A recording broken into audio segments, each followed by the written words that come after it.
Serial लेकर हम दीवाना दिल में आ गया है बहुत ही धमाकेदार ट्विस्ट, क्योंकि तारा को पता चल चुका है कि जो रुद्र है वो उसे गलत दवाइयां दे रहा है, उसे याददाश्त भुलाने की दवाइयां दे रहा है। तो जब उसे ये पता चलता है तो वो रुद्र से कहती है अपने सर पर हाथ रखते हुए कि कसम खाओ मेरी कि तुम मुझे सही दवाइयां दे रहे हो। जिसके बाद रुद्र वो कसम खा लेता है और इसके बाद जो वसुधा होती है उसका सारा का सारा जो यकीन होता है वो सम्राट पर चला जाता है, क्योंकि यहाँ पर उसे पहले से ही पता है कि उसके पास जो दवाइयां हैं वो नकली हैं।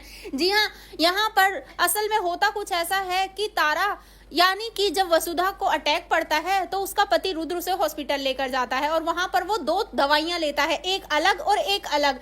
जिसके बाद अब यहाँ पर सम्राट को पता चल जाता है कि ये अलग अलग दवाइयां ले रहा है। तभी वो जाता है एक नर्स के पास और पूछता है कि ये किस चीज की दवाई है। तभी वो नर्स बताती है कि ये याददाश्त भुलाने की दवाई है। जिसके बाद अब यहाँ पर सम्राट वो सोच में पड़ जाता है कि ऐसी क्यों दवाई दे रहा है ये अपनी पत्नी को।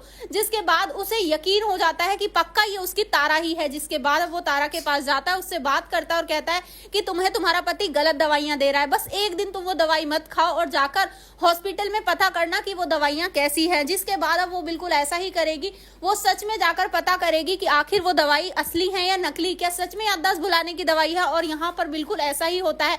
जिसके बाद अब यहाँ पर जो वसुधा है यानी कि तारा, उसका यकीन अब सम्राट पर हो जाता है। जी हाँ, उसे लगता है कि सम्राट सही बोल रहा है और मेरा पति रुद्र वो कुछ ना कुछ तो मुझसे छुपा रहा है। तो अब सीरियल बहुत ही इंटरेस्टिंग हो चुका है, जहां पर तारा के सामने सच आने वाला है जल्द ही कि जो रुद्र है वो जानबूझकर उसे घर में रख रहा है ताकि उसकी याददाश्त कभी भी लौटकर ना आए। लेकिन अब वो अपने सम्राट के साथ चली जाएगी घर छोड़कर हमेशा हमेशा के लिए। तो भाई आप मैं कितना एक्साइटेड आने वाले ट्विस्ट के लिए हमें जरूर बताएं। ऐसे ही खबरों से जुड़े रहने के लिए आप हमारे चैनल को जरूर सब्सक्राइब कर लें।